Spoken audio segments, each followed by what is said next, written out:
Hey Saber fans, got a very unique one for you today.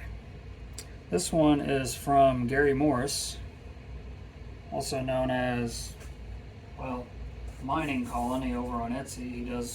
He sells a lot of his parts over on there, but before that he did a lot of custom one-offs and really intricate designs.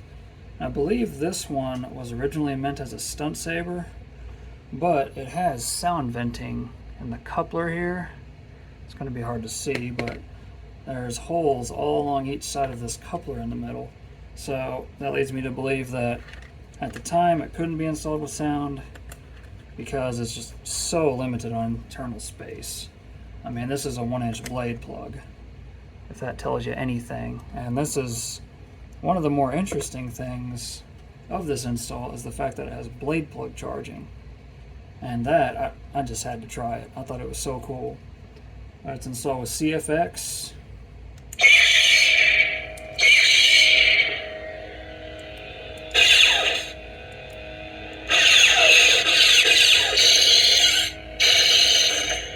Got 2 switches.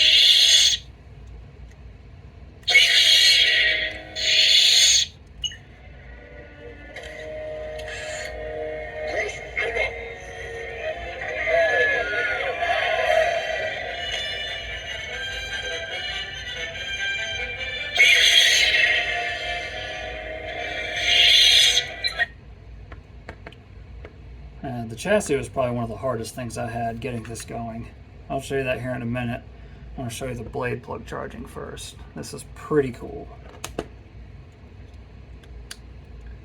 So there's your blade plug out.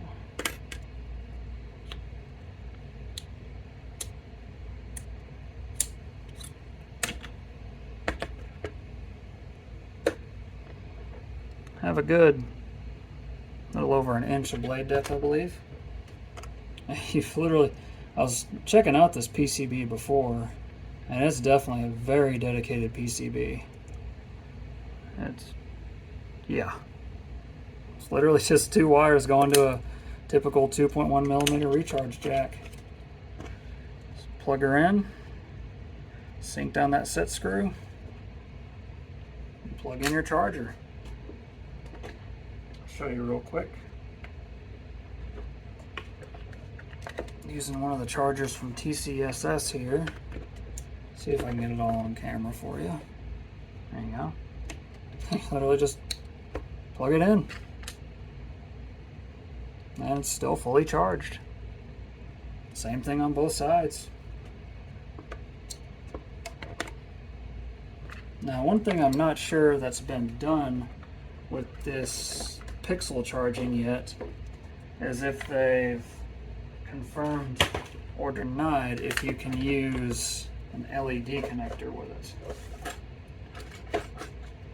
One of these, I don't want to try it honestly until somebody else confirms that it can be used. So it's one of those it ain't broke so don't fix it things.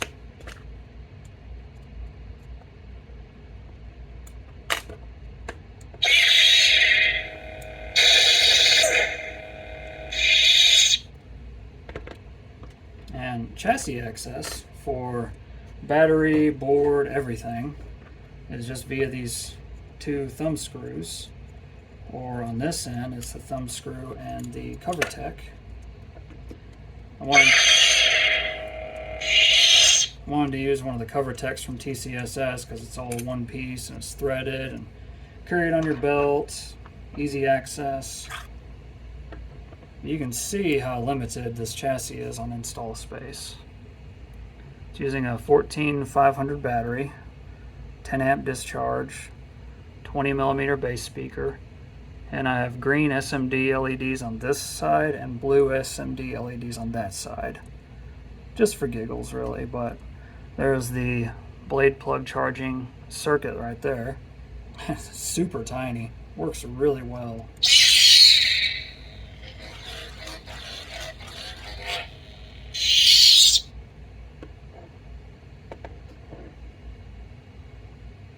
I'm not sure how well you can see down in there. Yeah, there's the sound venting.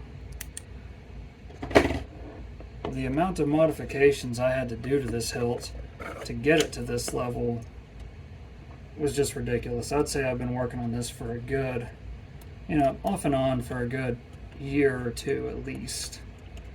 Just making modifications as far as adding the switches, boring out the inside diameter of this brass coupler so that it can fit a speaker. And it's been a hell of a journey getting this one going. I'm sure most of you noticed right off the bat that lovely etching from Gary Morris. It's upside down, but it's like a Celtic dragon type etch. Really cool. And this is all real brass, so it's tarnishing the more I touch it, as usual. And there was quite a few things that I had to change as well down here. You'll see that these are, I believe they're 832 button head screws. Well, whenever I got it, it had I believe it was a 440 set screw or a 632, and it was completely lodged in there, or it was a screw that broke off, something. Either way, I had to drill it out, re-tap it for bigger screws. Same for these. And I got some brass tactile switches in there, and I modified these switch hats to fit really well. Great responsiveness.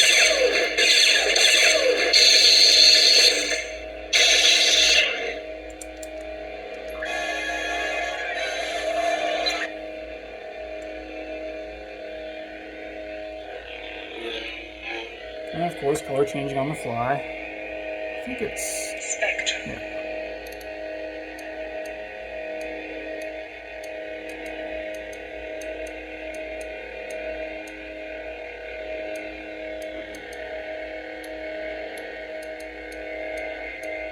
Where's that beautiful cyan? There it is. Spectrum.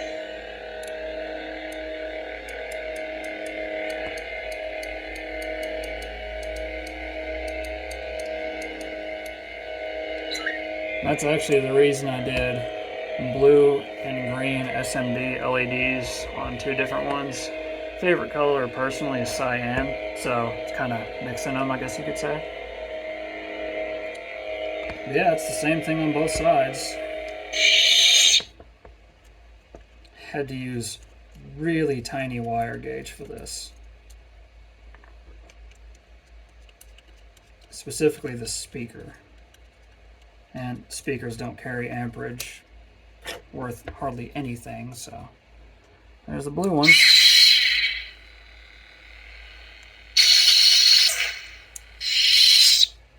Got your SD card access, micro USB, easy battery removal. You can just reach in and kind of pull it out.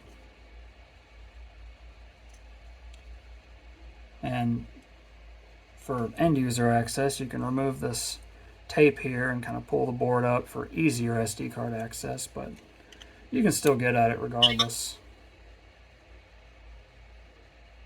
And yeah, I used some really tiny wire for speaker and the charging PCB, and turned out awesome. I love it, honestly. I'm sure one day I'll sell it. Not looking forward to that day because I put so much time and work into this. But, it's just a lightsaber. I have plenty more.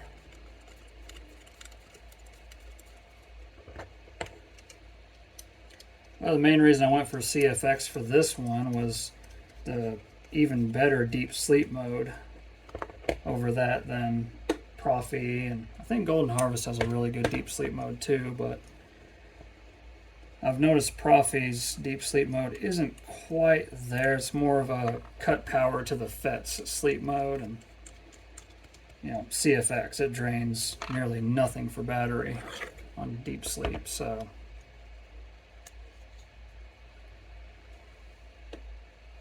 I think I may have went through at least 5 or 6 chassis designs trying to get this to work. And I finally got it to work in the end. One heck of a journey, but here we are. Finally a finished product. Thought about changing out these black screws as well. They're 440 screws, so I was like, I'll just leave them as is. Kind of matches the blade retention screw too, and you know, a little black accent here and there never hurt. But yeah, I've just kind of been calling it the Gary Morris brass staff for a while. I haven't really come up with a name for it yet, but hope you all enjoyed the video. Until next time, may the force be with you always.